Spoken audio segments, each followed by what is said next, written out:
being here today. Today is a big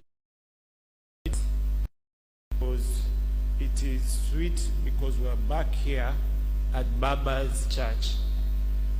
This is actually kura yangu bado iko huko Kibera. But bitter because Baba is not with us. We are humbled and we are glad to be here praying with you people and praying with everybody. My first time kukuja huko Kibera ilikuwa kitambo kidogo. Saa zile bado nilikuwa mchanga hivi. Saa zile anti wangu mwenye anakaa huko Woodley alikuwa huko. Kulikuwa match. Hiyo match ilikuwa Joseph Kang'ethe. Mimi na cousin wangu tuliamua tutoke. Twende kuwatch hiyo match. So we went to watch the football match. Tulipofika huko, match ilikuwa ikiendelea, nini ilikuwa poa. Mara kidogo hivi Baba akatokelezea. All of a sudden, sijui watu walitoka wapi.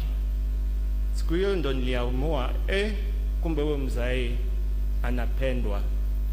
anapendwa sana na watu wa Kibera. Na Baba pia aliwapenda watu wa Kibera.